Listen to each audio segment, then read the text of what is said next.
Assalamualaikum warahmatullahi wabarakatuh. Sahabat Islami keren, dinukil dari perkataan ahli sejarawan Mesir yakni Syekh Muhammad bin Ahmad bin Iyas bahawa setelah Nabi Idris diangkat ke langit, yang mengurus urusannya setelahnya adalah anaknya yang bernama Matusilakh. Dia menghukumi di antara manusia dengan benar, dan setelah Matusilakh meninggal, tabut dan suhuf diserahkan kepada anaknya yang bernama Lamik. Imam Al-Kasai radhiyallahu anhu mengatakan bahawa Lamik itu sangat perkasa dan sangat kuat. Dia bisa membalikan batu besar dan bisa mencopotnya dari gunung. Sahabat Islami keren, pada suatu hari Lamik pun pergi ke sebuah lapangan dan dia melihat seorang wanita cantik yang sedang menggembalakan domba-dombanya. Karena kecantikan si wanita tersebut di atas rata-rata lantas membuat Lamik kagum saat melihatnya, dan Lamik pun lantas memberanikan diri menghampirinya dan menanyakan namanya. Wanita itu menjawab, "Aku adalah Fainusah binti Iklil, keturunan Qabil anak Adam." Lamik kemudian juga bertanya kepadanya, "Apakah engkau mempunyai suami?" Fainusah menjawab, "Tidak." Lamik berkata kepadanya, "Engkau masih kecil, seandainya engkau telah baligh, aku akan menikahimu." Pada saat itu yang disebut baligh ialah apabila seseorang telah mencapai umur 200 tahun. Lalu si cantik Fainusah berkata, "Sebenarnya aku telah berumur 220 tahun. Pergilah engkau menemui ayahku dan pinanglah aku." Setelah mendengar itu, Lamik yang sangat perkasa pun lantas pergi kepada ayahnya dan meminangnya. Kemudian ayahnya Fainusah menikahkan dia dengan Lamik tersebut.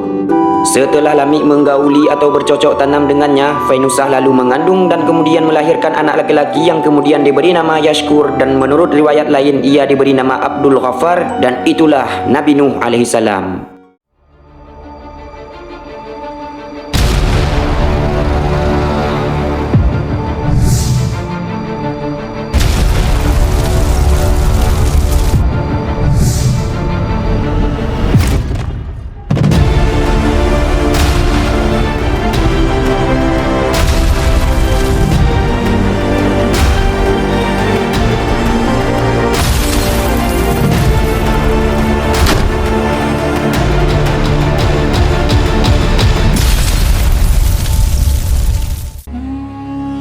Syekh Wahab bin Munabir radhiyallahu anhu juga mengatakan bahawa ketika waktu melahirkan telah tiba, Fainusah melahirkan Nabi Nuh itu di dalam gua. Dia bermaksud menyembunyikan di sana karena takut kepada raja di zaman itu, sebab raja tersebut suka menawan wanita dan anak kecil dengan kejam.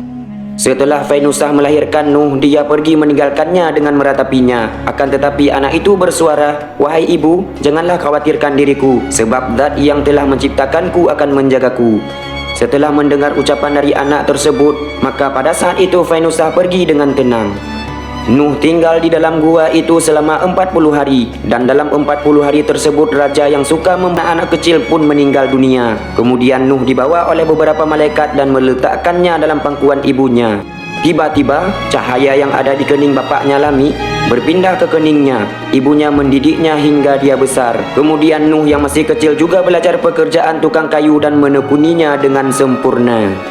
Dia sangat suka menggembalakan kambing milik kaumnya dengan mendapatkan upah. Hal itu dilakukannya dalam waktu yang cukup lama sampai bapaknya Lamik meninggal.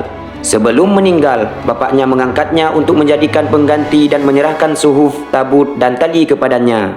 "Inilah dia Noah dengan tembangnya separuh aku. Inilah dia Nuh yang memberi peringatan kepada kaumnya."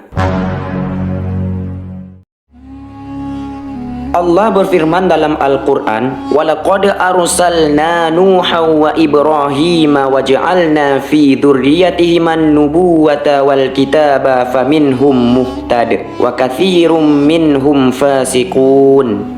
Yang artinya, sungguh kami benar-benar telah mengutus Nuh dan Ibrahim serta kami memberikan kenabian dan kitab atau wahyu pada keturunan keduanya. Di antara mereka ada yang menerima petunjuk dan banyak pula di antara mereka yang fasik. Quran Surah Al-Hadid ayat 26. Pada saat Nabi Nuh telah berusia 480 tahun, barulah beliau diangkat menjadi Rasul dan memberi peringatan kepada manusia yang lainnya. Selama 5 abad sejak diutus menjadi Rasul, Nabi Nuh alaihissalam selalu dengan gigih menyampaikan dakwah kepada kaumnya, terutama pada keluarganya yang terjerumus dalam perbuatan yang penuh kesesatan. Meskipun demikian, hanya ada 70 hingga 80 orang yang percaya pada perkataan Nuh alaihissalam itu. Itu pun merupakan orang-orang biasa tanpa latar belakang kaya, terhormat, berada, apalagi pejabat, yang kesemua pengikut Nabi Nuh ialah orang-orang miskin ataupun orang-orang sederhana. Berbeda dengan kaum pada ketika itu yang kebanyakan kaya raya, bergelimang harta, serta hidup dalam kemewahan, tentunya membuat mereka tidak percaya pada dakwah dan omongan Nabi Nuh alaihissalam karena melihat orang-orang yang mau mengikut Nabi Nuh ialah orang-orang miskin yang tak berguna, sebagaimana yang tercantum dalam Al-Quran. Qalal mala'u min qaumihi inna lanaraka fi dhalalim mubin. Yang artinya, pemuka-pemuka kaumnya berkata, sesungguhnya kami memandang kamu benar-benar berada dalam kesesatan yang nyata. Quran Surah Al-A'raf ayat 60. Kaum tersebut sama sekali tidak mempercayai bahawa Nabi Nuh ialah utusan Allah. Mereka juga meyakini bahawa Nabi Nuh hanyalah orang biasa, tanpa kekuatan. Bahkan mereka sering merendahkan Nabi Nuh hingga sampai hendak untuk mengusirnya dari tempat mereka. Ada juga seorang raja pada masa itu mengatakan bahawa dia akan mengikuti ajaran Nuh dengan sepenuh hati, tetapi Nuh harus mengusir pengikut lamanya yang miskin itu terlebih dahulu. Dan Nabi Nuh pun menjawab seperti yang tercantum dalam Al-Quran. Wa ya qaumi la as'alukum alaihi mala in ajriya illa 'ala Allahi wa ma ana bitaridil ladzina amanu innahum mulaqu rabbihim walakinni arakum qauman tajhalun. Yang artinya, wahai kaumku, aku tidak meminta kepadamu harta sedikit pun sebagai imbalan atas seruanku. Imbalanku hanya dari Allah, dan aku sekali-kali tidak akan mengusir orang-orang yang telah beriman. Sesungguhnya mereka akan bertemu dengan Tuhannya di akhirat, tetapi aku memandangmu sebagai kaum yang bodoh. Quran Surah Hud ayat 29. Dalam sebuah riwayat disebutkan juga bahawa Nabi Nuh alaihissalam memiliki dua istri, yakni Umarah yang berasal dari pengikutnya yang setia. Kemudian Umarah melahirkan 3 putra, yaitu Sam, Ham dan Yafith, yang kesemua mereka beriman kepada penyampaian Nuh alaihissalam. Sementara dari istri kedua yang bernama Wal'ab binti Ajwil, yang kemudian melahirkan 2 orang putra yang bernama Balus dan Kan'an, mereka justru kembali kepada kepercayaan lama, yakni penyembahan berhala dari Bani Rasib. Ada banyak pendapat terkait nama istri Nabi Nuh alaihissalam. Ada juga yang menyebut Amzurah binti Barakil, yang kemudian melahirkan 4 orang anak, yakni Kan'an, Sam, Ham dan Yafid. Hanya Allah yang tahu. Lanjut, Nabi Nuh alaihissalam terus berusaha menyebarkan dakwah kepada kaumnya. Namun semakin beliau berusaha, semakin pula kaumnya termasuk anak tertuanya Kan'an dan istrinya Nabi Nuh alaihissalam terus mengejeknya dan mengingkari penyampaiannya. Hingga tibalah masa pada ketika kaum Nabi Nuh justru menantang azab Allah seperti yang tercantum dalam Al-Quran. Qalu ya Nuhu qad jadaltana fa'aktsarta jidalana fa'tina bima ta'iduna in kunta minas shadiqin. Yang artinya, mereka berkata, wahai Nuh, sungguh engkau telah berbantah dengan kami dan engkau telah memperpanjang bantahanmu terhadap kami. Maka datangkanlah kepada kami azab yang engkau ancamkan jika kamu termasuk orang-orang yang benar. Quran Surah Hud ayat 32.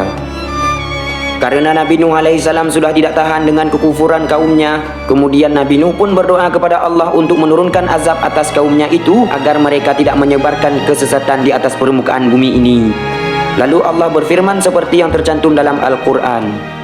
Wasna'il fulka bi'ayunina wa wahyina wa la tukhatibni fil ladzina zalamu innahum mughraqun. Yang artinya, dan buatlah kapal itu dengan pengawasan dan petunjuk wahyu kami, dan janganlah engkau bicarakan dengan aku tentang orang-orang yang zalim, sesungguhnya mereka itu akan ditenggelamkan. Quran Surah Hud ayat 37. Sahabat Islami keren, setelah diperintahkan Allah untuk membuat bahtera, maka mulailah Nabi Nuh alaihissalam untuk membuat bahtera di atas bukit yang tandus. Menurut Ibnu Abbas radhiyallahu anhu, panjang bahtera ini sekitar 1200 hasta atau sekitar 550 meter, sementara lebarnya 600 hasta atau sekitar 275 meter. Bahtera tersebut juga terdiri dari 3 tingkatan yang berbeda. Tingkatan pertama dirancang khusus untuk hewan-hewan, tingkatan kedua untuk pengikut Nabi Nuh alaihissalam, dan tingkat ketiga difungsikan untuk bangsa burung. Karena saking besarnya bahtera yang dibuat Nabi Nuh alaihissalam dan juga pengikutnya, sehingga membutuhkan waktu 40 tahun untuk menyelesaikannya. Dan selama itulah Nabi Nuh terus menanggung ejekan dari kaumnya yang beranggapan Nabi Nuh telah kena membuat sebuah perahu di negeri yang tidak pernah turun hujan sama sekali, plus di atas bukit. Singkat cerita, mengingat saya harus menghadiri acara debat presiden, Setelah perahu itu selesai dibangun, Allah memerintahkan Nabi Nuh untuk menyiapkan diri dan mengumpulkan umatnya beserta persediaan untuk menghadapi banjir besar yang akan segera terjadi. Nabi Nuh alaihissalam juga mengajak berbagai jenis binatang yang berpasangan untuk masuk ke dalam bahtera tersebut. Bahkan malaikat Jibril juga turun ke bumi untuk membantu Nabi Nuh dalam mengumpulkan binatang-binatang yang akan dibawa.